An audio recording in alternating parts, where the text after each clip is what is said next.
Et bonjour, bonjour. Ah ouais, il y a un petit décalage. Salut Andy. Salut tout le monde. Du coup, je partage comme d'habitude en même temps sur les différentes pages. Tac, hop. Moi, je vois les commentaires. Tac. Voilà, je vois que ça se connecte. Hein, tout doucement, on commence à avoir des petits cœurs, des petits j'aime. 8 à peu près là, donc voilà, c'est impeccable ça. Magnifique. T'as les commentaires là, qui apparaissent là? Non, pas encore là, je vois que ça se connecte là, mais non, ça met, il y a un petit décalage, hein, donc je regarde en même temps sur l'ordinateur, ouais, il y a un petit décalage. Bonjour à tous. N'hésitez pas à nous mettre un petit commentaire pour dire que vous êtes bien là. On voit que vous êtes connectés. Hein, donc, bienvenue pour ce 5e live, je crois déjà. Et ouais, 5e live. Donc, 5e dimanche. Le dernier du coup de l'année 2020. Hein. Et ouais, le dernier de cette année 2020. Hein. 20 comme il est dans le schnorr, 20 plein de brins. Hein, mais bon. Voilà. Allez. Bonjour André, bonjour Armand. Salut à tous. Salut Gigi. Les poulets vont bien, ça va. Avec un peu moins de vent ici, donc on s'envole un peu moins. Moi, je suis pas décoiffé, mais bon, la barbe a volé hier, hein, quand même un peu.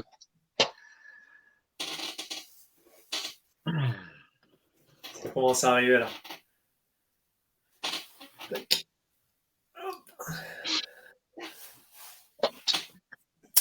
Alors comme d'habitude, on va attendre un petit peu là, 2-3 minutes, le temps que tout le monde arrive, que tout le monde prenne part au live. Je vous rappelle aussi pour le petit défi là, en attendant tout le monde. On va finir par être à court d'idées avec Thierry en termes de défis. Bon, je vous avouerai que j'en ai quand même encore pas mal dans la tête. Mais si jamais vous avez des idées sur des défis qu'on peut réaliser tous les deux, n'hésitez pas à nous les envoyer, d'accord, à nous faire des propositions. Nous, on est ouvert à tout, sauf aux cheveux et à la barbe. Mais sinon, on est capable de pas mal de choses. Donc, n'hésitez pas si vous avez des idées de défis à nous faire faire. Ben, on est preneur. Donc, pour celles et ceux qui ne connaissent pas, donc chaque lundi, on part sur un défi que j'envoie moi, soit à Thierry, soit inversement une semaine sur deux, et on doit le réaliser avant le vendredi. Donc cette semaine, j'avais lancé comme défi à Thierry, et c'était le premier défi en commun qu'on devait faire 159 km, Thierry, je me souviens plus du coup. 158, c'est ça, oui, 158. 158 km exactement en course à pied, donc tous les deux. Donc on a réussi à se mettre d'accord sur le nombre de kilomètres. Bon, Thierry, on a fait beaucoup plus que moi. Hein. Moi, je suis au début là, de ma prépa. Moi, j'ai fait, je crois, 46 kilomètres. Et toi, Thierry, tu as fait le reste. Hein. Tu as fait à peu près 110 bornes. Hein. Ouais, c'est ça, ouais, c'est ça. Le complément pour faire 158, hein, voilà. Super. Ok. Bon, ouais, super. Super. Avec une grosse sortie. Du coup, tu as fait une grosse sortie mercredi. Hein. Ouais, mercredi, bon, j'étais parti pour une quarantaine de kilomètres. J'ai fait un petit peu plus avec la petite sortie du matin. Donc, un peu frais le matin, on a vu, hein, ça, mais ça chauffait quand même. On a vu ma première photo, un truc, et puis ces petites questions, ce petit défi posé un peu à tous ceux qui suivaient sur le kilométrage. Je crois que c'est Herbert qui est à 400 mètres près du bon résultat de mes kilomètres faits. Donc voilà, hein, donc j'étais presque à 46, il avait dit 45 je crois, donc il était à 400 mètres de différence. Bon, bravo. Hein.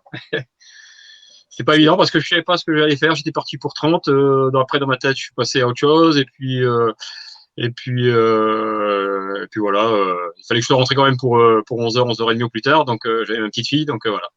Ça s'est fait en tranquillement là, un petit 45 km sur l'arrière pays de Perpignan là, derrière. C'est top.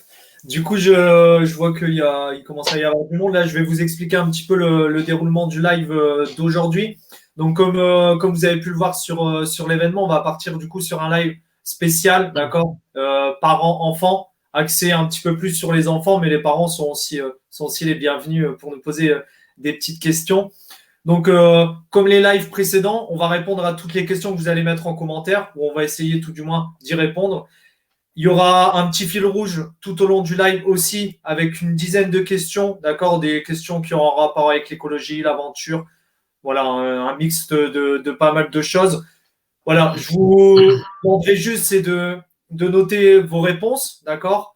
Et après, on mettra un petit post, nous, sur notre page du coup Up Adventure, et vous noterez vos résultats directement en commentaire. Et puis, comme ça, on verra le nombre d'erreurs que vous avez fait. N'hésitez pas à laisser participer les enfants au maximum. C'est des questions qui sont quand même assez simples, hein, d'accord? Qui sont axées vraiment pour un public voilà, jeune, un petit peu moins jeune aussi, mais plus, Un peu plus. comme nous, quoi. C'est ça, c'est ça, exact. Un peu plus comme moi, un peu plus comme moi. Mais ouais, du coup, il y aura 10 questions. On va répondre aux questions, aux commentaires. On va poser une question, on va répondre aux commentaires, on va poser une question, et ainsi de suite. Voilà. Donc, si vous avez des questions, ben, on peut commencer tout de suite. Moi, j'en profite pour celles et ceux qui ne nous connaissent pas, parce que je vois que la page, le live a été partagé sur différentes pages. D'ailleurs, je vous remercie beaucoup. Donc, avec Thierry, on s'apprête en juin à traverser du coup l'Islande du nord au sud, donc du point le plus au nord, Riftangill, donc jusqu'au point le plus au sud, Vik Myrdal. Donc, c'est un périple qui va faire à peu près 520 km et on va le faire du coup en totale autonomie. Donc, totale autonomie, qu'est-ce que ça veut dire? Ça veut dire qu'on part sans assistance, on part voilà, pas avec un tour opérateur, on part à pied avec notre cargaison sur le dos et sur la petite charrette où on va avoir tout notre matériel de trekking, donc la tente, le duvet, on va avoir la boisson, la nourriture. Voilà, on part vraiment sans assistance, donc sur 520 km. Le but de cette aventure, c'est de sensibiliser les gens au maximum au réchauffement climatique et de soutenir l'association Vaincre la mucoviscidose. D'ailleurs, on a lancé la cagnotte cette semaine pour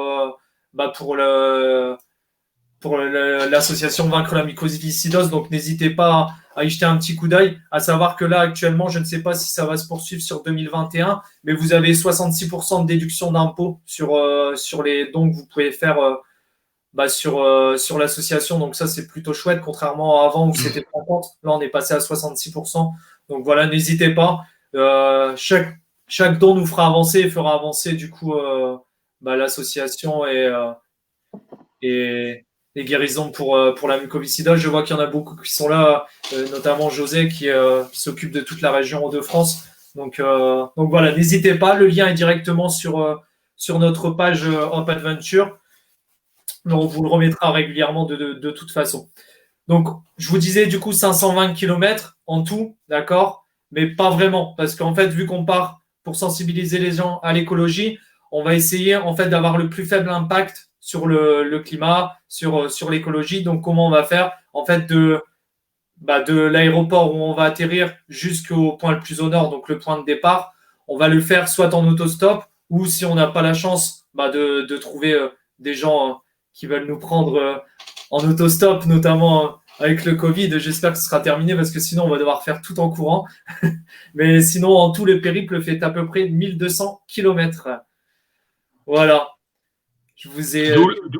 D'où les 12 000 euros sur la cagnotte. C'est ça, exactement. Ouais, du coup, on a lancé une cagnotte avec un plafond à 12 000. Donc, à savoir qu'on peut aussi le dépasser. Hein. Vous pouvez le dépasser, il n'y a pas de souci. Mais nous, on s'est mis ça comme objectif parce que 12 000 pour justement 1200 km. Donc voilà.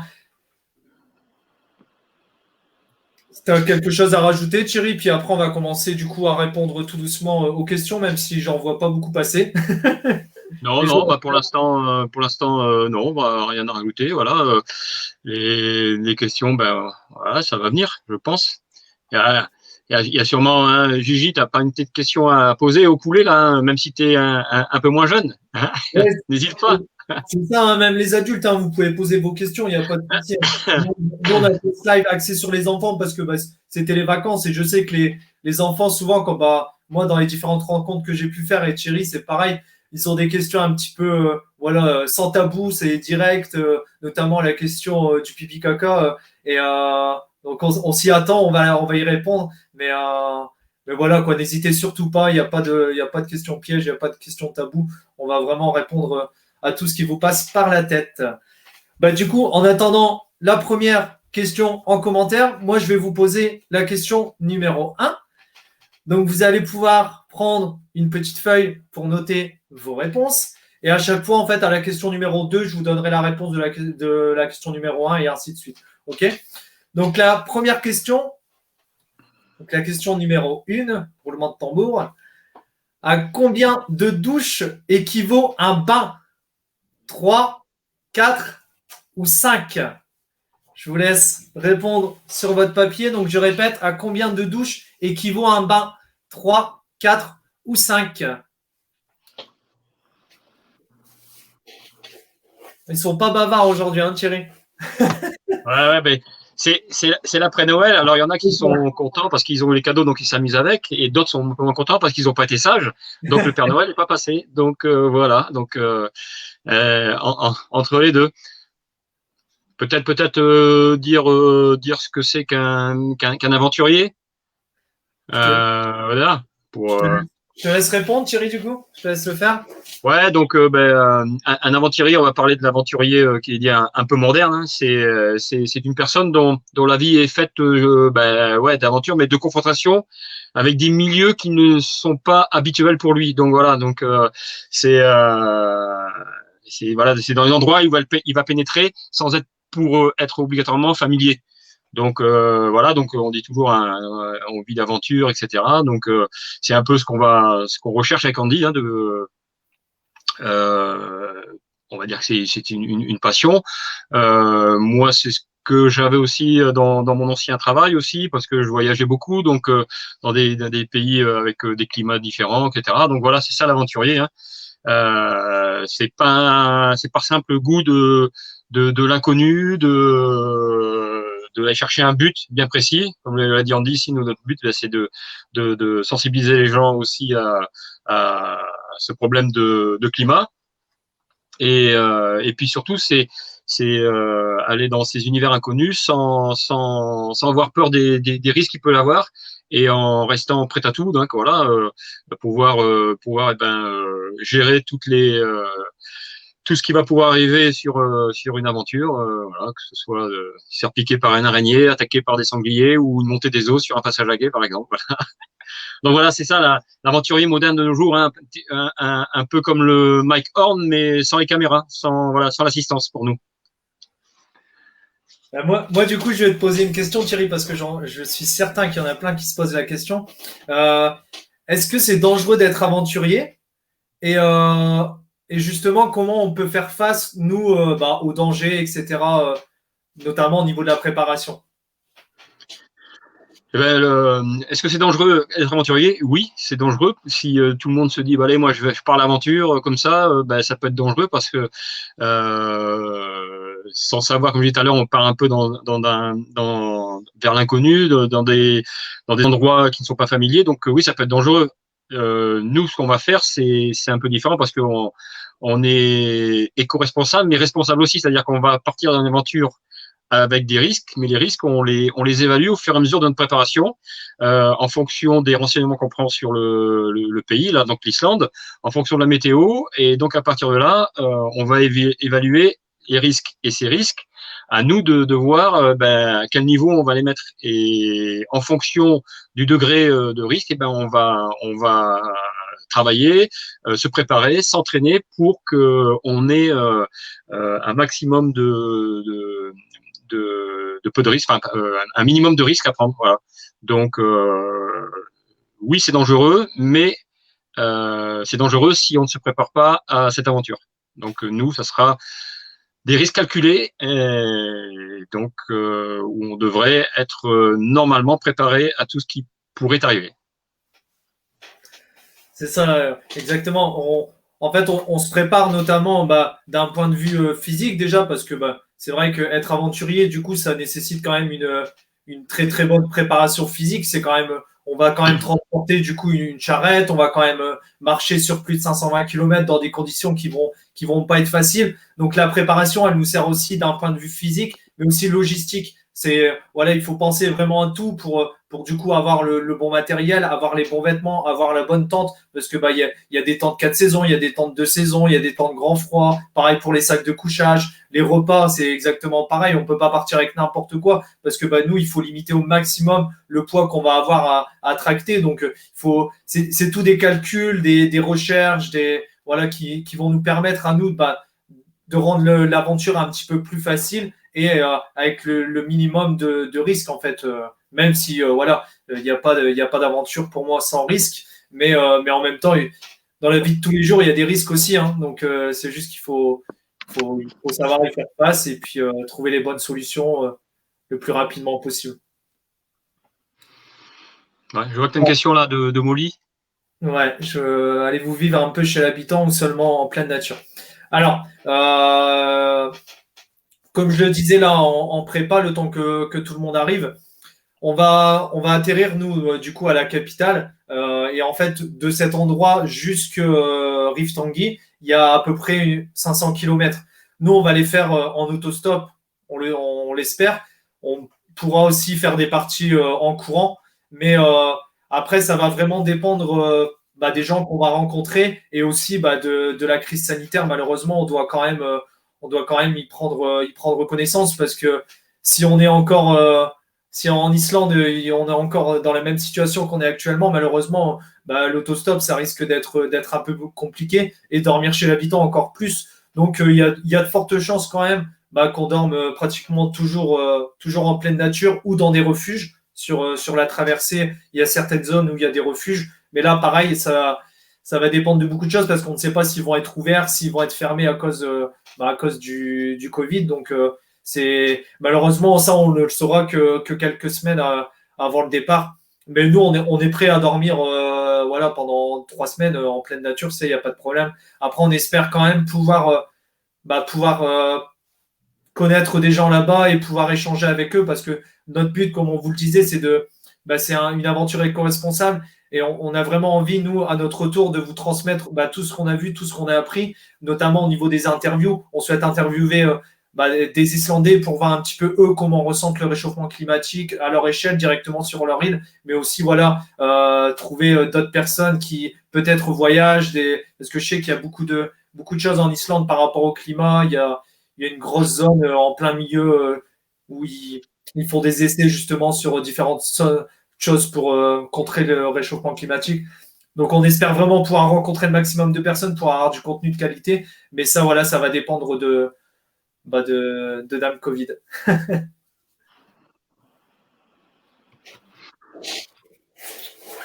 Peut-être poser ta deuxième question. Comment? Peut-être poser ta deuxième question. Là, Ah oui, exact, ouais, Oui. exact.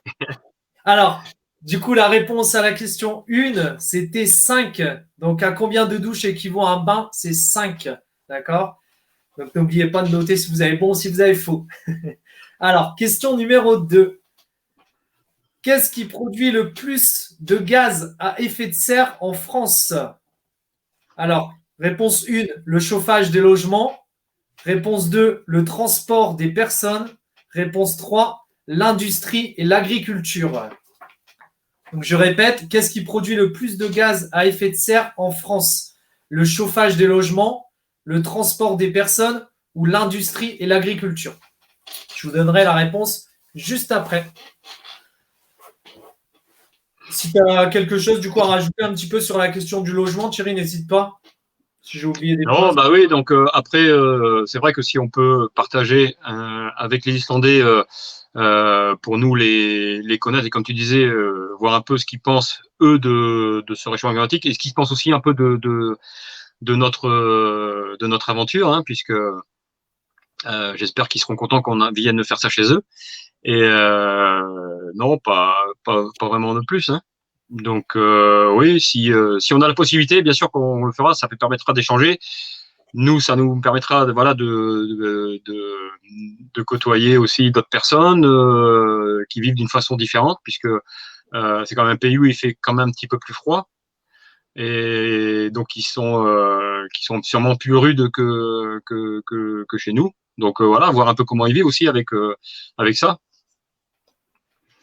je pense que ça sera très intéressant de rencontrer des Islandais et puis de pouvoir échanger avec eux.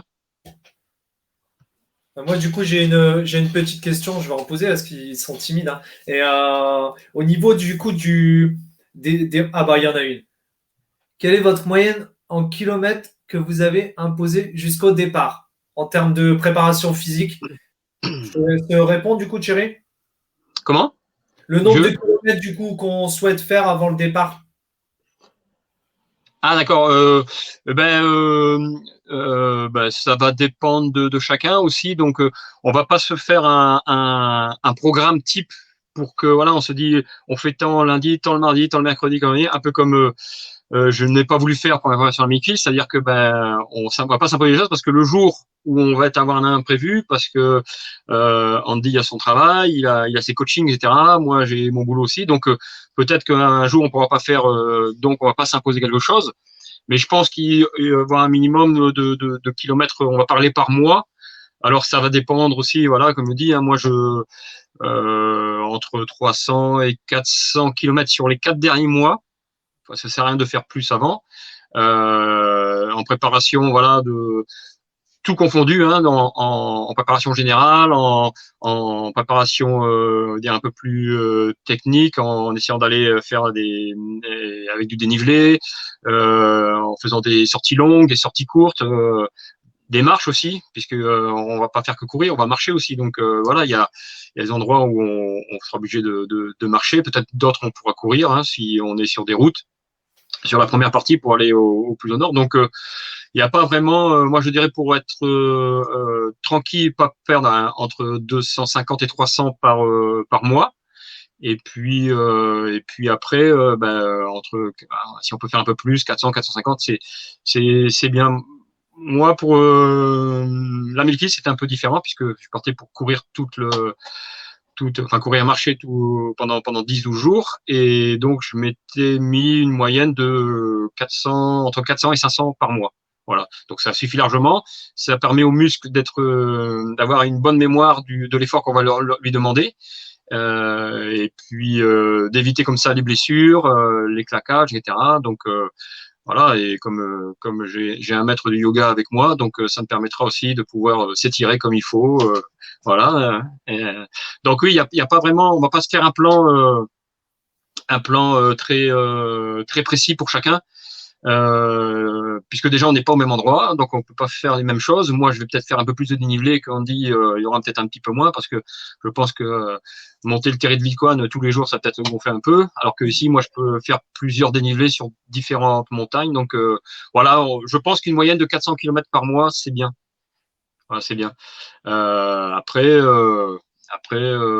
il faut le faire aussi donc la préparation physique, c'est-à-dire pas que courir. Hein, il faut travailler aussi tous les autres muscles, hein, parce que la chariote qu'on va tirer, une moyenne de 30 kilos, ça va solliciter toute la chaîne, la chaîne abdominale, les abdos devant, derrière, les épaules aussi, les bras parce qu'on va utiliser les bâtons. Donc voilà, il y a tout ça, il n'y a pas que les jambes, il n'y aura pas que les jambes.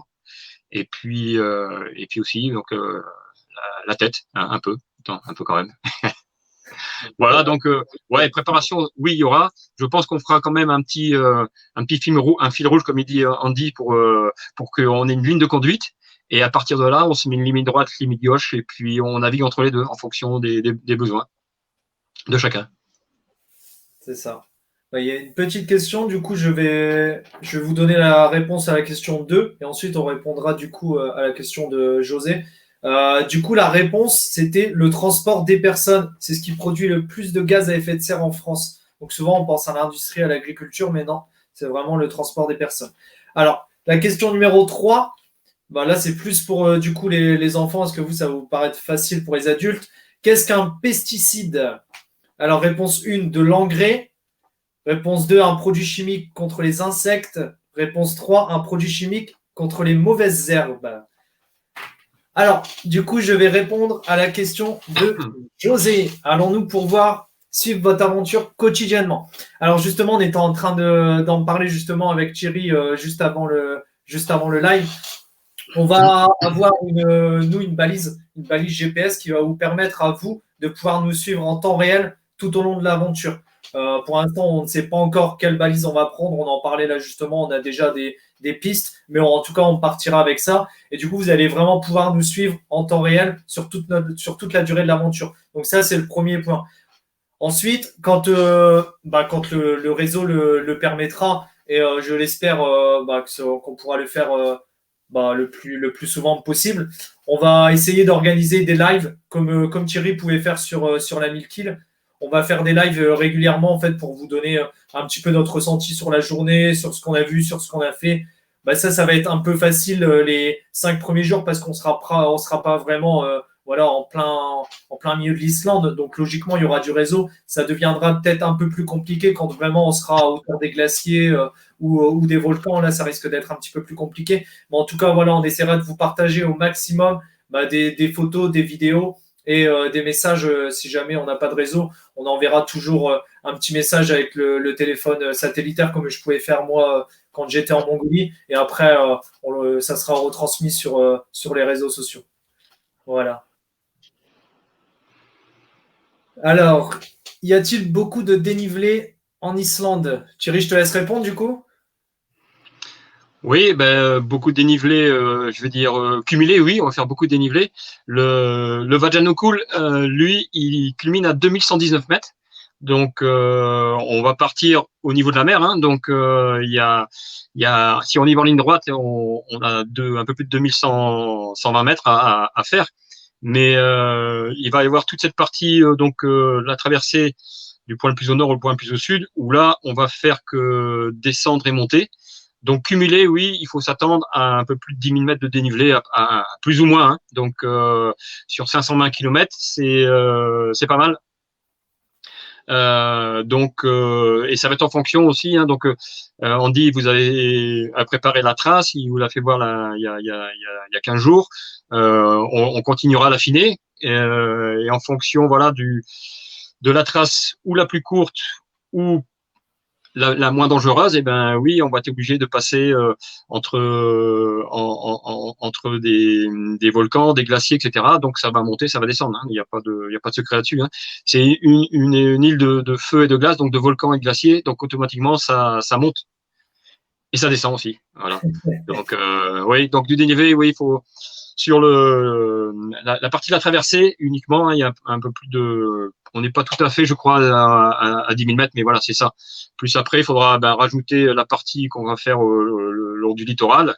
Il y aura très certainement aussi un peu de montée, un peu de descente, hein, et au retour, la même chose. Donc, on pourra calculer ça plus précisément d'ici le premier trimestre de 2021, où on pourra revenir sur un live en donnant étape par étape exactement les trajets qu'on voudrait faire, si c'est 80 km une journée, 120 l'autre, 50, etc.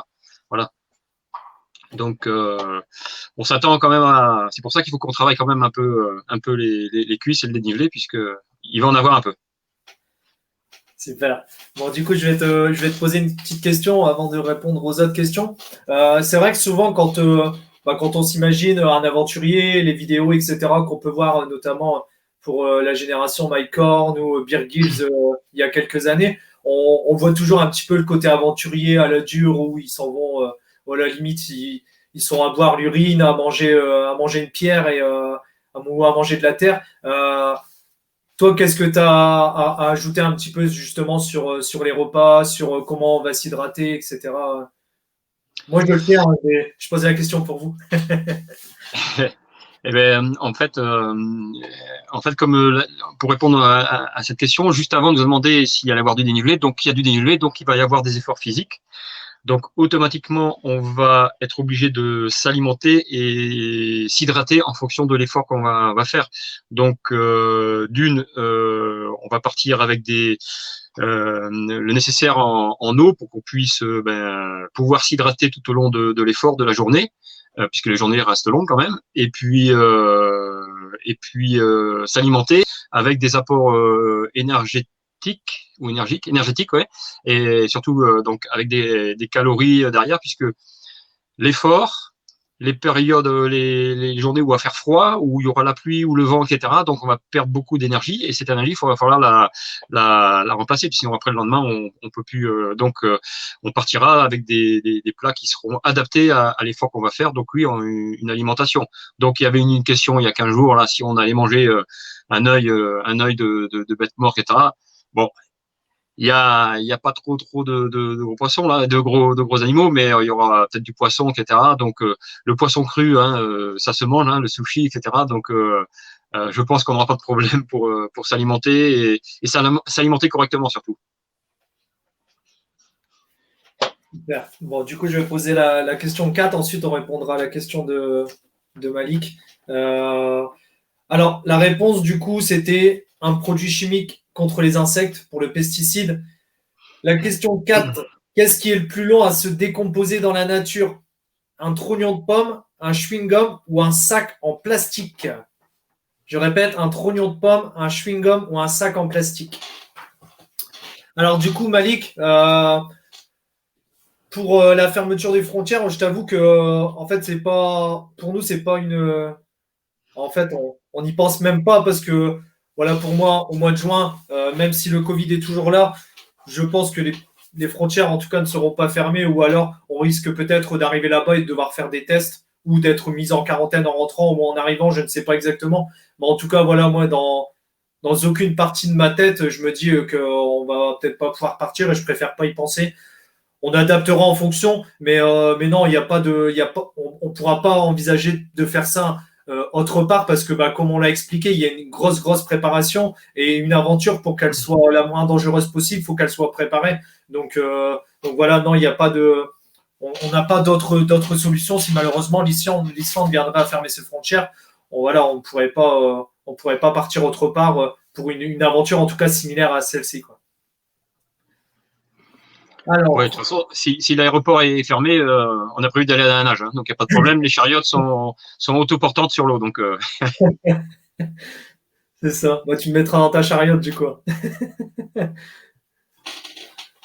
Alors, quel est l'équipement de base? Mais du coup, je vais commencer à y répondre et puis tu vas-y, rajouteras vas-y. si j'oublie du coup. Du coup, pour le transport, bah, comme on le répétait là, on l'a répété un petit peu beaucoup là, dans le live, la chariote, la chariote, la chariote. Du coup, on part avec une chariote sur deux roues. Pour celles et ceux qui ont suivi, moi, mon aventure en Mongolie, c'est pas du tout la même. En Mongolie, j'étais plus sur un système de poulka à trois roues où c'était vraiment en alu, fermé des quatre côtés, etc. Là, c'est pour celles et ceux qui ont suivi Thierry sur la 1000 kills, c'est exactement la même. Donc Thierry garde la sienne et moi, du coup, j'en ai une nouvelle qui arrive là début d'année.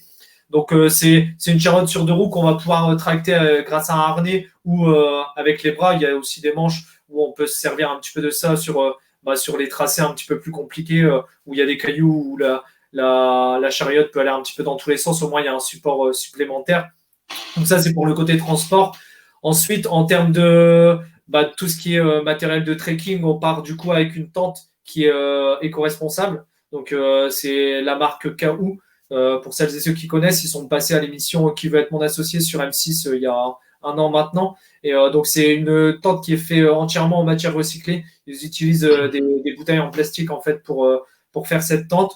Ensuite, un sac de couchage, pas grand froid non plus parce que il est à 0 degré, mais on part avec un sac à viande aussi en plus qu'on vient mettre à l'intérieur justement pour ajouter un petit peu de température de confort au sac de couchage. Le matelas aussi, obligatoire, hein, du coup, un petit matelas gonflable.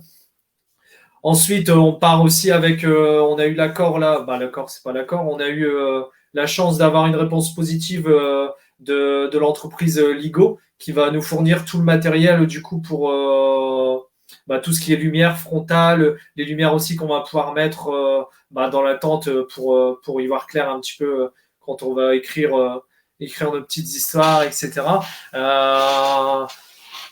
Après, en matériel vraiment pur sportif, là, on va partir vraiment, on va essayer avec Thierry d'avoir la même gamme de vêtements. C'est pas on va essayer, c'est on va partir avec la même gamme de vêtements pour avoir une singularité en termes de visuel notamment sur le film qu'on souhaite faire. Après, en termes de grand froid, vraiment, là, du coup, on va partir, voilà, comme vous pouvez vous imaginer, un bonnet, gants et un blouson aussi, un gros blouson. C'est vrai que souvent, on s'imagine quand on fait des aventures, etc., partir plus en veste, parce que le blouson, souvent, c'est pas confortable. Il faut savoir qu'il existe vraiment des choses un petit peu plus techniques où on n'est pas sur des grosses doudounes où on peut plus bouger à l'intérieur, comme on peut voir quand ils sont dans le Grand Nord. Mais voilà, en termes de matériel, si tu as des choses à ajouter, Thierry.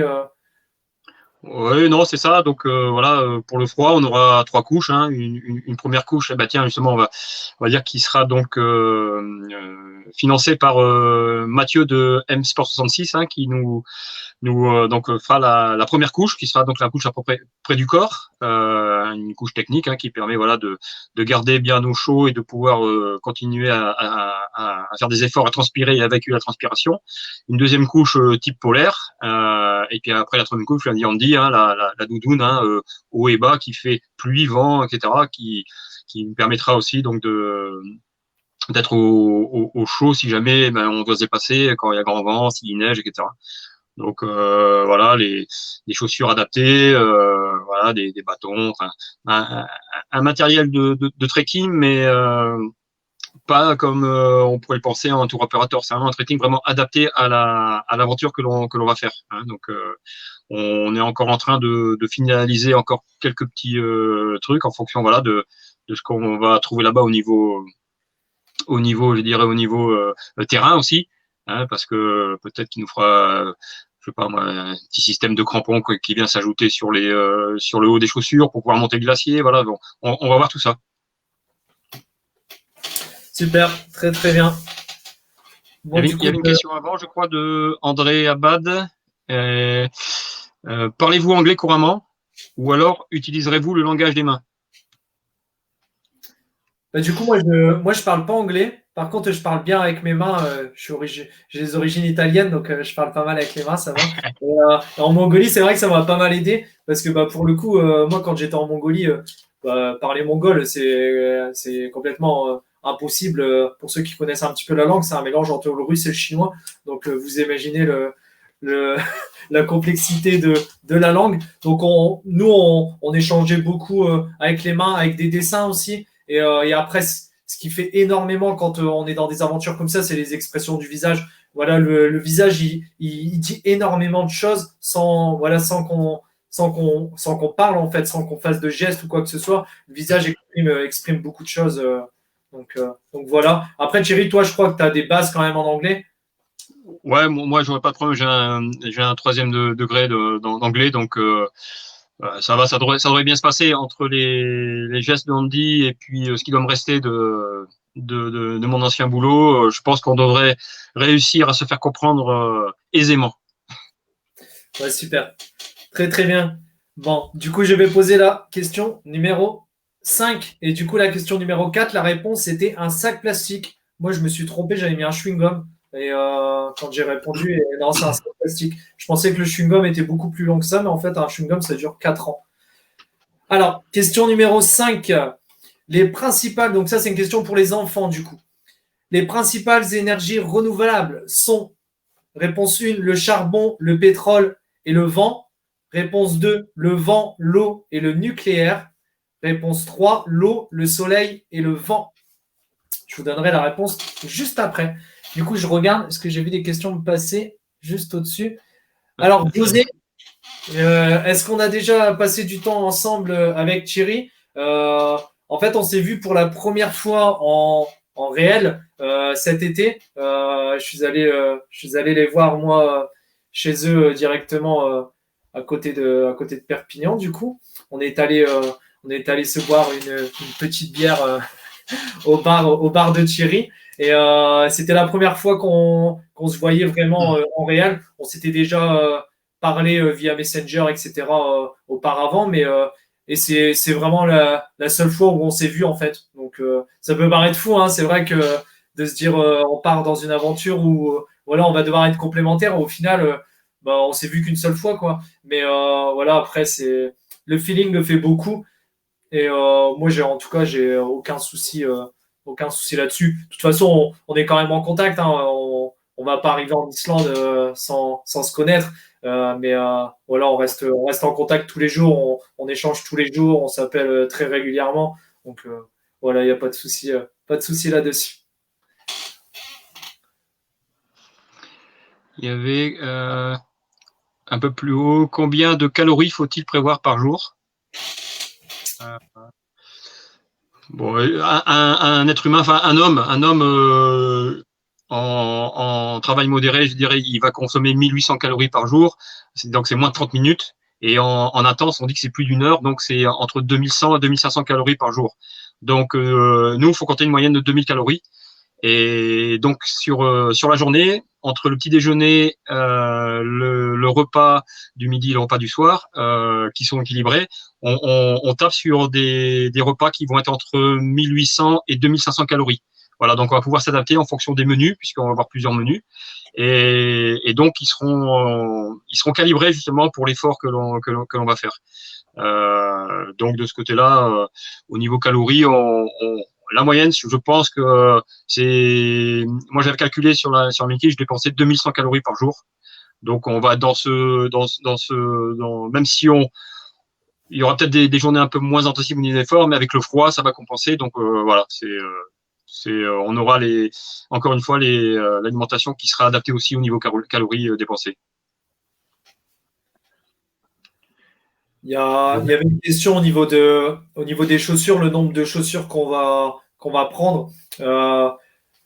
Nous, on va partir avec une chaussure plus type running trail parce que il y a la première partie où de l'aéroport jusqu'au point le plus au nord où on va devoir peut-être courir. Donc, on peut pas partir uniquement avec des chaussures d'approche type vraiment randonnée pure montagne parce que courir avec ça, c'est un petit peu compliqué. Et donc, on va partir avec des chaussures type running trail, une deuxième paire plus en approche type randonnée montagne, et une troisième paire qui sera plus une chaussure étanche. Donc là, on est en train de justement de travailler un petit peu là-dessus pour voir qu'est-ce qu'on prend exactement. Est-ce qu'on prend plus une chaussure type rivière ou est-ce qu'on prend une chaussure type swim and run? Pour ceux qui connaissent pas, c'est courir et nager. Donc, c'est des chaussures qui sont assez étanches et qui sèchent très, très vite.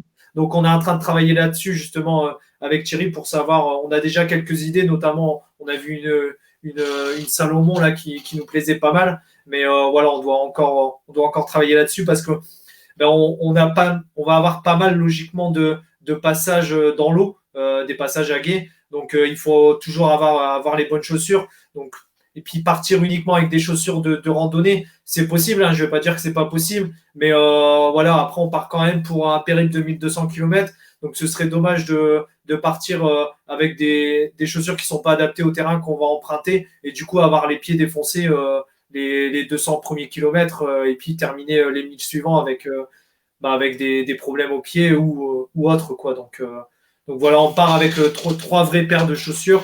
Et moi, pour ceux qui me connaissent, vous inquiétez pas, je partirai avec mes claquettes parce que je fais partie de la team claquettes.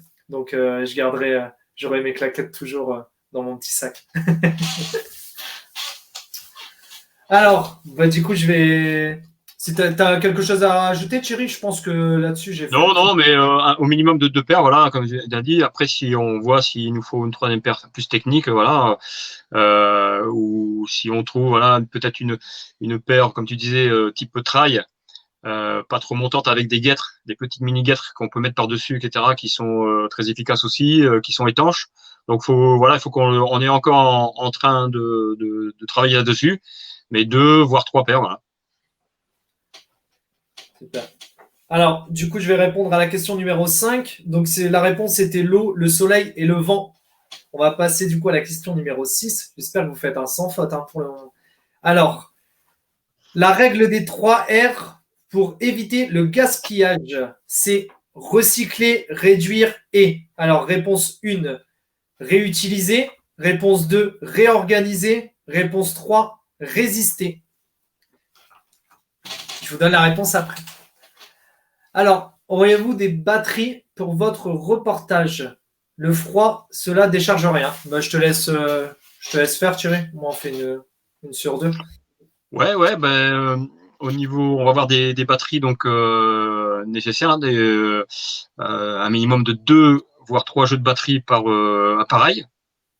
Et après, on va avoir de quoi les recharger. Avec aussi des boîtiers d'alimentation de stockage, hein, d'énergie de stockage. Donc, les panneaux solaires qui vont permettre de recharger, enfin les panneaux photovoltaïques, puisque c'est pas du solaire. Hein, il suffit simplement d'avoir la lumière du jour pour que ça charge, même s'il y a des nuages.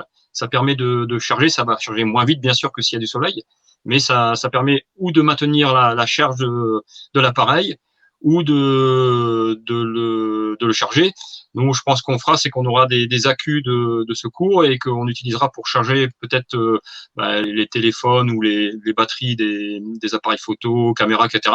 pour éviter trop d'à-coups parce que avec les panneaux solaires, ça, en fonction de l'énergie qui arrive, ça monte, ça descend. Mais au moins comme ça, on aura toujours de quoi avoir chargé, enfin de charger et de quoi toujours avoir chargé nos batteries. Voilà. Alors, certes que le froid risque de réduire un peu l'autonomie.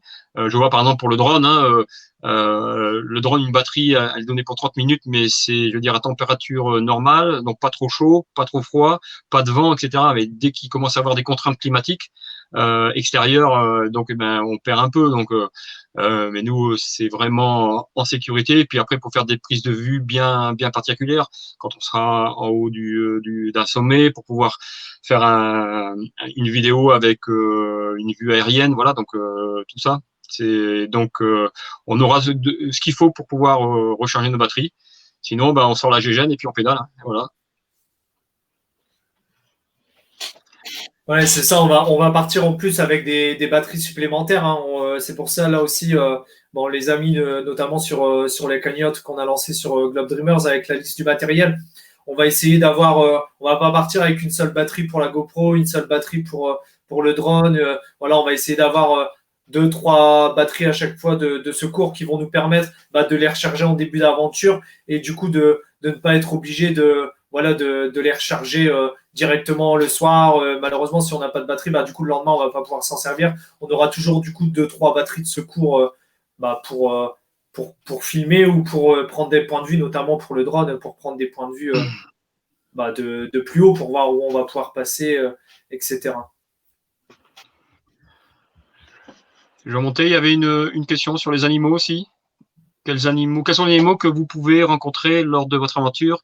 Et c'est Hop Aventure qui a mis. Bon, ça doit être Pascal, ça. Et Bernard, il a mis une petite tête d'ours. Et les ours. Voilà. Bon, les ours, il y en a pas trop. Et surtout, c'est sur le littoral, au bord de mer, donc on ne devrait pas trop en rencontrer. Je sais pas, au niveau de la faune, c'est beaucoup d'oiseaux, de rapaces, des renards des neiges, et après des moutons, des chevaux, des phoques. Ouais, par contre, il y a beaucoup de phoques, je sais. Moi, je me rappelle quand j'étais allé d'en avoir vu pas mal. Après, si on a la chance sur le littoral, quand on se déplace, soit pour aller au point le plus haut, ou alors pour surtout, je pense au sud, quand on va revenir pour repartir vers la capitale, ce serait bien qu'on puisse voir des cétacés le long de la mer, voilà, une de baleines, ça c'est sympa. Donc voilà, mais après, je sais pas, qu'est-ce que tu vois d'autres aussi. Moi, je sais qu'il y a beaucoup d'oiseaux, beaucoup de rapaces, de hiboux, de tout ça. Les hiboux blancs et gris, là, je me souviens, des gros hiboux. Après, c'est des animaux qui sont adaptés aussi à un climat rude, neige. On n'est pas loin du Groenland, hein, donc. Ouais, mais ours, moi, j'ai pas souvenir d'avoir vu un ours quand j'étais allé, et c'est pas vraiment la population d'animaux qu'on risque de rencontrer là-bas. Ça devrait être bien. Ouais, c'est ça, ouais, non, les ours, logiquement, on n'aura pas de problème avec ça, même si c'est pas toujours un problème, hein, mais ça va nous faciliter les choses, notamment pour dormir tranquillement, de savoir qu'il n'y a pas d'ours à proximité. C'est vrai que souvent on s'imagine l'Islande, on s'imagine le truc tout au nord où il y a les ours polaires, etc. Mais non, il y a pas d'ours en Islande, ou alors on n'en a pas la connaissance. Alors, je vais poser du coup la question suivante. Donc, la réponse à la question numéro 6, c'était réutiliser. Donc, la règle des 3 R, c'est recycler, réduire et réutiliser. Question numéro 7.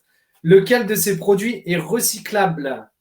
Ça, c'est une question pour les enfants aussi. Donc, vous pouvez répondre aussi. Les canettes de soda, les sacs de caisse jetables, les pots de yaourt. Je vous donnerai la réponse juste après. Alors, est-ce qu'on prend une canne à pêche? Je te laisse répondre, Thierry. Oui, bah écoute, comme on aura notre secours. Dedans, moi, j'ai une petite trousse de kit de survie avec tout ce qu'il faut pour pêcher. Donc, il n'y a pas la canne, mais la canne, il n'y en a pas besoin puisque très certainement, si on veut se faire un de ces jours, on a un peu de temps, on est un peu dans nos délais, etc. On a le temps de pouvoir se poser un peu plus. Bah, pourquoi pas creuser un trou dans un lac qui sera glacé, gelé, et aller mettre 2-3 hameçons et se récupérer. Donc on parlait des animaux tout à l'heure, c'est vrai qu'on n'a pas parlé des poissons, mais ils ont de très bonnes truites, de très bons saumons là-bas qu'on peut manger. Donc ouais, pourquoi pas. Donc canne à pêche non, mais tout ce qu'il faut pour pêcher, oui. Le petit fil avec les hameçons, on aura de quoi peut-être se faire une bonne friture.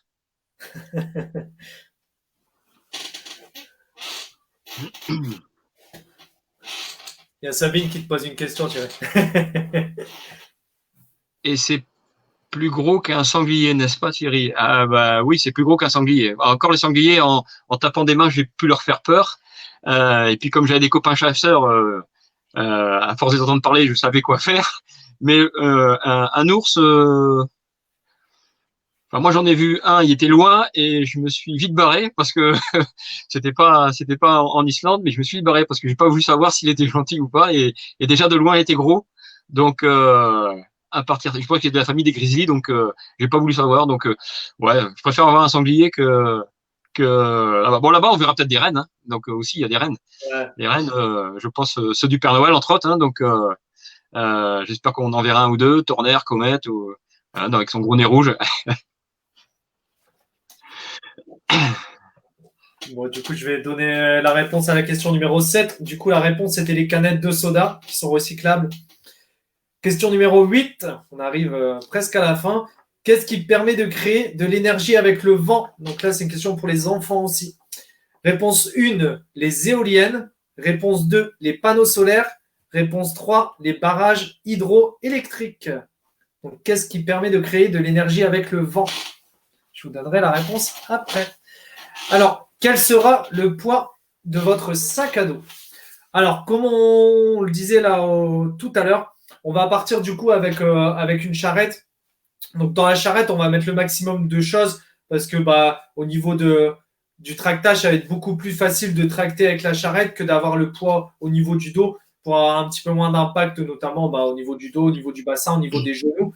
Donc, on va quand même partir avec un sac à dos pour avoir les choses essentielles à avoir directement au plus près de soi, notamment une bouteille d'eau, peut-être l'appareil photo, etc. pour prendre des photos si on doit prendre une photo très rapidement. Au moins, on a tout à proximité, on n'est pas obligé de détacher la charrette, aller chercher à l'intérieur, etc.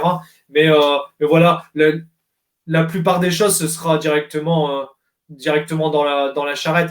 À savoir aussi on part avec 2 charrettes, mais on va pas, moi je vais pas transporter mon matériel et Thierry transporter son matériel. On va essayer d'équilibrer au maximum les choses parce que du coup on part avec une tente pour 2. Il y en a peut-être un qui va apporter la nourriture, l'autre qui va apporter l'eau. Voilà, Thierry va avoir mes vêtements, peut-être moi j'aurai une partie de ses vêtements. Voilà, on part avec 2 sacs différents, 2 charrettes différents, mais voilà, on aura du matériel en commun à l'intérieur, quoi. Ouais, voilà, tout le matériel collectif sera partagé, réparti sur les deux charrettes. On estime, je crois, on a estimé à 30 kilos avec la chariote, c'est-à-dire que voilà, ça nous permet, comme l'avait précisé la fois dernière Andy, si on a un passage à gué, on peut le passer à pied, mais qu'avec la chariote, on s'aperçoit que le courant est peut-être un petit peu fort avec le chariot, on pourra le basculer sur le dos avec les sangles du sac à dos. Sans pour cela tout enlever. Donc voilà, on part avec une moyenne je pense, de 30 kilos hein, plus ou moins, qui devrait au fur et à mesure des jours diminuer puisqu'on va s'alimenter, on va consommer donc les repas, etc. Donc ça devrait diminuer, mais ouais, la moyenne 30, plus ou moins 2-3 kilos. Et du coup, Thierry, 30 kilos, du coup, je pose la question parce que 30 kilos, ça fait 30 litres d'eau, par exemple. Tu vois, sur une telle aventure, comment du coup on va s'hydrater? On va pas partir du coup avec 30 litres d'eau vu qu'il faut notre matériel, etc. Comment on va s'hydrater? Déjà, on va partir avec un minimum. Donc, je pense que 5 litres sur soi. Donc, si on prend les sacs type trail, ultra trail, avec où on peut mettre donc une petite poche à eau derrière de 1,5 litre et deux petites gourdes de vent de fois 500 ou 750, ça nous fait 2 à 3 litres, deux gourdes de 1 litre sur le côté de la chariote. Donc, on part avec chacun en autonomie au moins ça. On sait jamais, on peut être séparé, on peut avoir quoi que ce soit, être mis dans 2 voitures différentes si on fait du stop par exemple avec nos chariotes. À un moment donné, il faut qu'on soit pouvoir être chacun de notre côté en autonomie. Et puis à partir de là, après on va remplir au fur et à mesure que on va pas attendre de plus rien avoir dans nos gourdes pour se dire ah merde putain j'ai plus rien, il faut commencer à remplir les gourdes. Donc là-bas on aura tout ce qui va être les cours d'eau en fonction de où on va être trouvé. Plus on va être dans le centre, plus on aura moins de chances de choper les merdes puisque l'eau elle sera plus pure.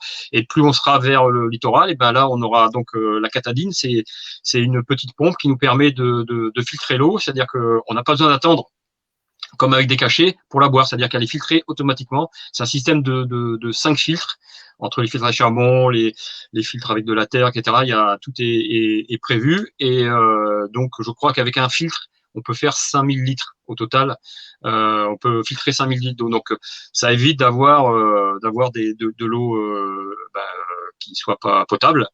Et surtout, on va pas prendre non plus n'importe où non plus. Si on voit qu'il y a un champ avec des rennes, des caribous, des moutons, on va pas aller prendre l'eau près du champ de moutons, près du pâturage des moutons, puisque automatiquement ils vont faire leurs besoins dedans. Donc, on attendra d'être un peu plus haut. Voilà. Donc, au niveau de l'eau, on aura là aussi, on a prévu ce qu'il fallait pour qu'on soit en autonomie et qu'on ne se retrouve pas.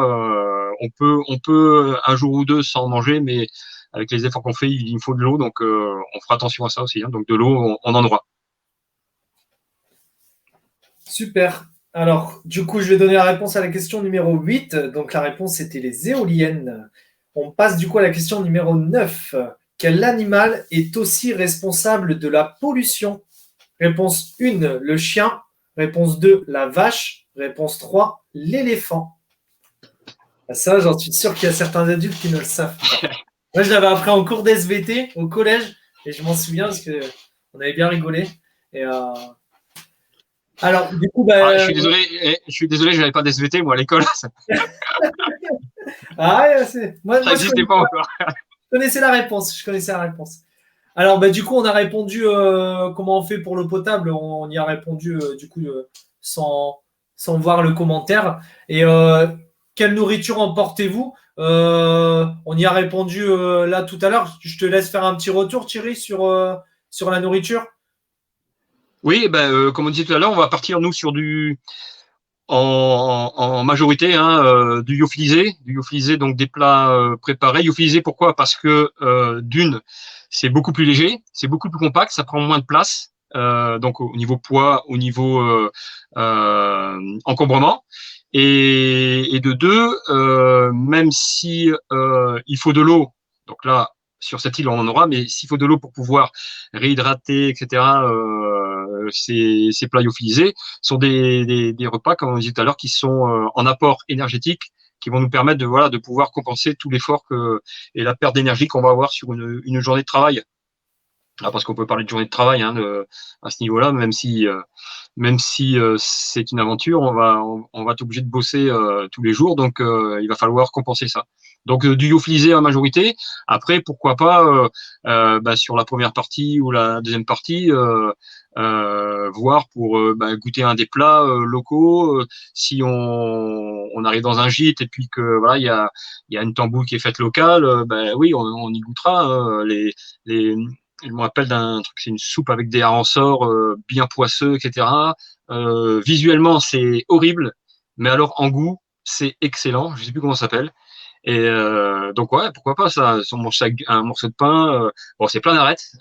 Sabine, ma femme, elle en mangera pas, mais c'est plein d'arêtes, mais c'est excellent. Donc voilà. Donc du lyophilisé en majorité. Super. Je vais poser du coup la dernière question. Du coup, la réponse, c'était la vache. Tu avais raison. Et du coup, pourquoi? Parce que la vache, en fait, quand elle pète, elle envoie du méthane. Et le méthane est responsable de la pollution. Voilà. Vous allez dormir moins bête ce soir. Alors, la dernière question. Chaque jour, l'ensemble des Français produit l'équivalent en déchets de 1950 piscines olympiques, 19 500 ou 195 000. Et la dernière question. Je ne sais pas s'il y a des... Ah, si José qui a posé une question. Comment faites-vous pour votre hygiène, corps, vêtements, etc. Je vais y répondre. Au niveau là, on a eu la chance, nous, d'être sponsorisé par la société Respire. D'ailleurs, je vous remercie tous d'avoir voté pour nous. Ça va nous permettre, en fait, pour celles et ceux qui ne connaissent pas, Respire, c'est une société qui commercialise des produits d'hygiène éco-responsables. Donc, ça va du savon solide au dentifrice solide aussi. Voilà, ils font pas mal de choses. La crème solaire aussi, la crème solaire qui est pas nocif pour l'environnement. Voilà, ils font pas mal de choses. Donc, on va partir avec des produits de leur marque, du coup, notamment au niveau du dentifrice. Et après, comment on va se laver, etc. Pour vous faire un petit retour, en Mongolie, je me suis lavé 2 fois en 14 jours parce que j'ai pas eu la chance de croiser. Là, on aura peut-être plus de chances de croiser des ruisseaux ou quoi que ce soit. On pourra se baigner. Après, il va être très très froid, donc on va pas rester très longtemps dedans. Mais voilà, en Mongolie, je me suis lavé 2 fois et ça m'a pas dérangé parce que voilà, malheureusement, je pouvais pas faire autrement. Donc j'avais un petit déo solide. Je me brossais les dents quand même pratiquement tous les jours. Voilà, des fois, malheureusement, je pouvais pas, mais j'essayais de le faire au maximum. Et voilà, après, ça dépendra de ce qu'on va pouvoir croiser en termes de cours d'eau.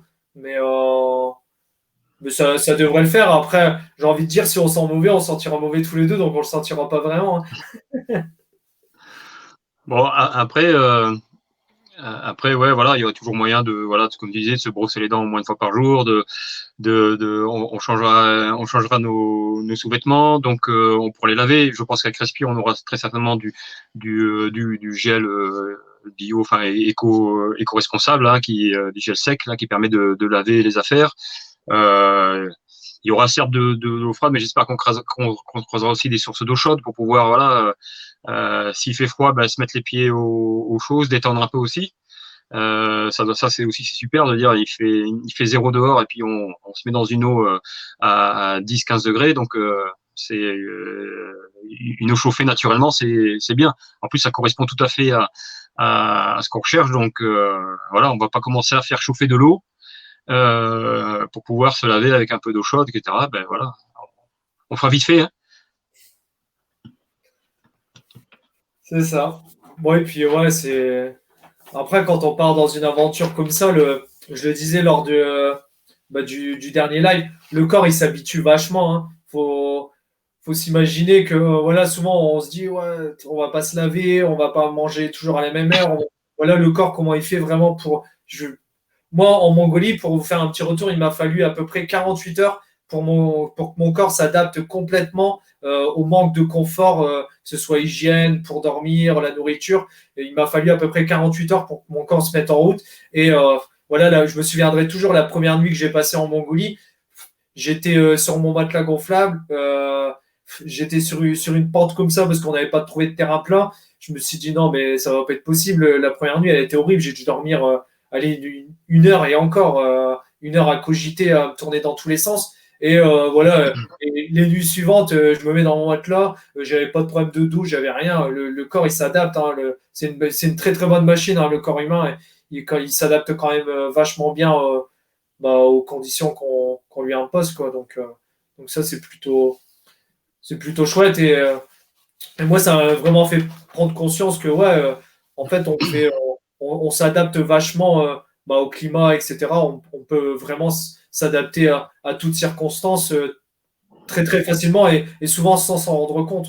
Donc, ça, c'est plutôt bien. Je sais pas, toi, Thierry, pour la 1000 kills, par exemple, donc, Bon, la méthyle, bon, j'ai pas eu vraiment de problème, etc. Mais moi, je vois par rapport à ce que j'ai pu vivre avant dans des pays, que ce soit des pays chauds ou des pays froids, etc. C'est tout à fait ce que tu dis, hein, c'est que c'est une belle machine. Bon, il faut quand même un petit entraînement derrière, hein. On part pas, c'est ça. Il y en a qui vont, toi, ça t'as mis 24, 40, 36 heures. Il y en a qui vont mettre une semaine, il y en a qui s'adapteront jamais à dormir par terre sur un matelas, etc. Mais je veux dire, le corps, ce qu'on lui impose, automatiquement, il va s'adapter pour que, en fait, on lui impose quelque chose et il se met en défense. Et automatiquement, eh ben, il va développer des choses qui vont permettre de s'acclimater, de s'adapter et de pouvoir survivre, on va dire entre guillemets. Hein. Donc c'est ce qu'on voit un peu dans tout ce qu'ils font là dans toutes les émissions un peu actuelles, un peu entre guillemets extrêmes, on va dire. Hein. Et puis où on voit les gens qui sont on les met vraiment plus bas que tout au niveau physique, mental, etc. Et puis au fur et à mesure, à la fin de l'émission, on s'aperçoit qu'ils prennent le dessus. C'est le corps, il se fait ça automatiquement. super. Alors, du coup, je vais donner la réponse à la dernière question. Donc, chaque jour, l'ensemble des Français produit l'équivalent en déchets de 195 000 piscines olympiques. Et je terminerai là-dessus parce que ça va faire réfléchir pas mal de monde. Parce que c'est énorme. Quand j'ai vu la réponse, moi, ça m'a paru énorme en termes de contenu. Mais voilà, c'est pour ça qu'il faut privilégier au maximum le compost, arrêter de prendre des fruits sous emballage. Et, voilà. Alors, est-ce que vous pourrez donner des nouvelles quotidiennement? Alors, ben ça, on l'a dit, c'est vrai qu'on l'a dit en début de live, mais pour celles et ceux qui sont arrivés un petit peu après. Donc, on va le redire avec plaisir. Hein. On va. Les 5 premiers jours, logiquement, il n'y aura aucun souci à vous donner des nouvelles quotidiennement parce qu'on risque d'avoir du réseau.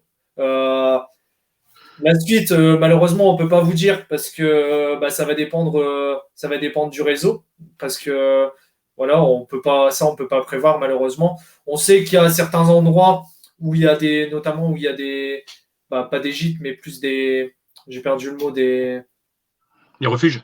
des refuges, ouais, exactement. Là, je sais qu'il y a certains endroits où il y a du réseau, mais voilà, après, c'est certain qu'on ne pourra pas vous donner des nouvelles quotidiennement quand on sera vraiment dans l'aventure. En tout cas, on vous en donnera le plus souvent possible. Et si jamais on ne peut pas vous donner de nouvelles, nous, directement, il y aura des petits messages qui seront mis sur la page avec un petit message que nous, on enverra à nos proches avec le téléphone satellitaire pour dire que tout va bien, où on en est, etc. Mais on essaiera de toute façon de vous faire un retour dès qu'on peut, quoi. Après, on va pas être toujours sur les téléphones, donc on pourra pas toujours tout vous partager. Et aussi parce que on aimerait bien revenir et avoir des choses à vous raconter, donc on pourra pas tout vous raconter non plus quand on sera sur l'aventure. Mais voilà, on vous donnera des nouvelles le plus souvent possible en tout cas. Oui, et puis donc avec le système de balise que l'on va prendre, vous aurez donc un lien qui correspondra au numéro des balises que l'on aura sur nous et qui vous permettra donc en ouvrant ce lien, d'ouvrir la carte d'Islande et de voir notre progression au jour le jour à l'heure près, on va dire, puisque pour celles qu'on a regardées un peu, celles qu'on attend des informations, là, elles se mettent à jour toutes les 15 minutes. Donc voilà, ça marchera. Ça passe par satellite.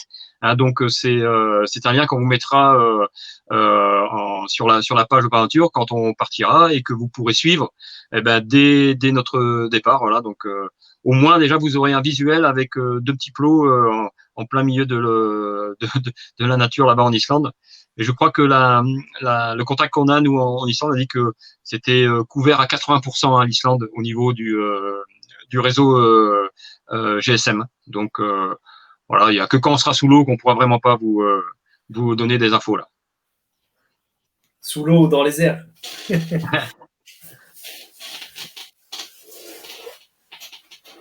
Du coup, je pense qu'on a fait un petit peu le tour là, de tous les commentaires. On va clôturer. Si jamais vous avez d'autres questions, n'hésitez pas à nous les poser. Là, on va faire un petit post de toute façon pour faire un petit retour avec les réponses des questions, etc.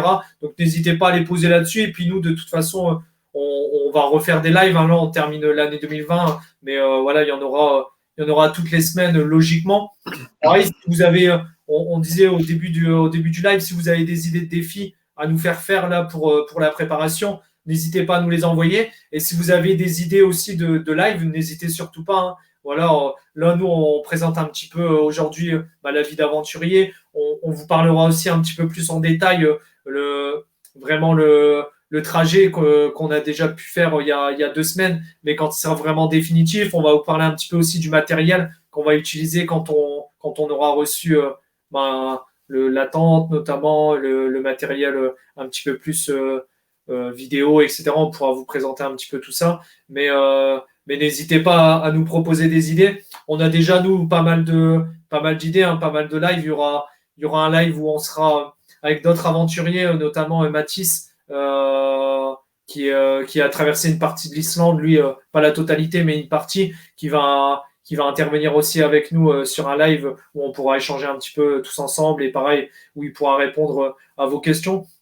On aimerait bien refaire un live aussi avec les différentes délégations de Vaincre la Muco et pourquoi pas, c'est vrai qu'on leur en avait parlé, mais on n'a pas finalisé ça, mais faire intervenir aussi les 4 personnes qui ont gagné aussi le concours Respire, qui ont eu le coup de cœur de Respire et qui partent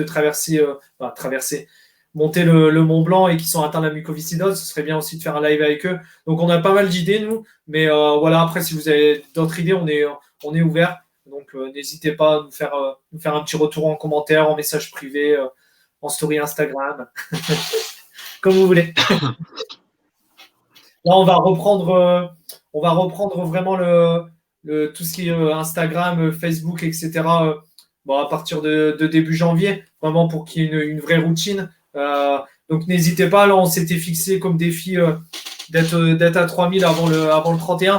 On en est encore très très loin, il reste plus beaucoup de jours. Bon, on s'était fixé une barre quand même assez élevée avec Thierry. Thierry m'avait dit 2000, dans 2005 je crois. Moi je lui ai dit allez, on tente les 3000. Et voilà. Mais du coup on compte sur vous, hein, parce que du coup je dois réussir à ramener 3000 personnes sur la page. Donc n'hésitez pas à partager au maximum notre page, invitez vos amis, c'est hyper facile à faire, hein. Il suffit juste de faire inviter, vous cliquez sur inviter les amis et ça va s'envoyer automatiquement. Voilà, nous, plus on sera, obligatoirement, nous, on va être content parce que nous, ce qu'on veut, c'est partager au maximum avec vous. Une telle aventure, c'est bien de le faire à deux, mais c'est bien de la partager avec vous tous qui n'avez pas la chance de faire ce genre de choses et de voir ce genre de paysage. Donc, c'était le retour un petit peu que j'avais eu, moi, du côté, quand j'avais traversé la Mongolie. Les gens me remerciaient vraiment de faire ce genre de choses parce que ils n'avaient pas la chance de voyager. Et nous, c'est vraiment ce qu'on souhaite faire avec Thierry, c'est vous transmettre certaines choses au travers de photos, de vidéos, de reportages, de textes, voilà, un peu de tout. Mais du coup, voilà, il faut essayer au maximum de faire profiter tout le monde parce que nous, on a quand même un cercle, on a quand même une base parce que Thierry connaît quand même pas mal de monde de son côté, moi aussi. Mais voilà, ça reste notre cercle. Donc, n'hésitez pas vraiment à partager au maximum pour pouvoir être de plus en plus nombreux sur notre page Facebook Hop Adventure qui ne demande qu'à grandir et qui nous permettra aussi à tous les deux de grandir et vous proposer des choses de de meilleure qualité au fur et à mesure, quoi. Là, j'ai bien fini le live, là, hein. Franchement. La prochaine fois, on fera un live et quand tu fais du sport, comme ça, tu parleras un peu moins. Ouais, et donc, vous avez vu, il y a le petit bandeau en bas qui défile aussi. Hein, vous pourrez le revoir. C'est donc faites un don sur mon défi vaincrelamuco.org. Le projet Hop Aventure, j'ai oublié le projet. Hein, donc n'hésitez pas de faire encore une bonne action avant le 31, avant 2020, cette année un peu compliquée. Mais voilà. Donc à partir de là. Ça sera un beau geste pour l'association Vaincre la mucoviscidose. Il y a déjà eu quelques dons qui sont allés dessus, donc ça serait bien qu'on monte un peu hein, avant le 31. Voilà. Et puis, ouais, donc partagez notre page hein, avec vos amis. Dites-leur surtout de ne pas faire qu'aimer, il faut qu'ils s'abonnent. Comme ça, au moins, ils auront toutes les infos de à chaque fois qu'on met quelque chose. Hein. Et puis, comme a dit Andy. Donc lundi, je vais lui lancer le défi. Mais si vous pouvez cette semaine, nous prévoir un défi pour la semaine suivante, c'est-à-dire la première semaine de janvier, après le live de dimanche prochain, le premier live de l'année, ben, pourquoi pas nous lancer un défi, vous les 1 et les aventuriers à tous les deux, hein, pour qu'on puisse voir un peu ce que vous pouvez nous proposer et est-ce qu'on sera à même de pouvoir le relever. Voilà. Sauf la barbe et les cheveux, on est clair. Exactement. Exactement. Bon, du coup, on va conclure là-dessus. Moi, comme d'hab, vous pouvez me retrouver là tous les soirs, du coup, en live aussi, si vous voulez faire un petit peu de sport avec nous, avec se préparer indirectement à notre aventure, parce que Thierry, du coup, suit mes programmes aussi en ligne. Donc, n'hésitez pas à nous retrouver directement dessus. Demain, je serai sur Instagram, moi, à partir de 18h30 pour un cours d'abdos. Donc, je sais que c'est pas la même chose que l'aventure, mais au moins, vous allez pouvoir participer à notre préparation. Voilà. Et nous, on se retrouve du coup semaine prochaine. On vous dira pour l'heure exactement et l'intitulé du live. Mais en tout cas, il y aura un live la semaine prochaine, toujours sur la page Hop Adventure. Voilà. Moi, je clôture comme ça. Je te laisse clôturer le live. Ouais, bah écoutez, on vous souhaite à tous de passer un bon réveillon du 31 et on se retrouve donc l'année prochaine. Hein, voilà. C'est ça. Allez, bah écoutez, ciao à tous. Salut à tous et puis et à bientôt. Du coup. Ciao, ciao. Salut tout le monde. À bientôt.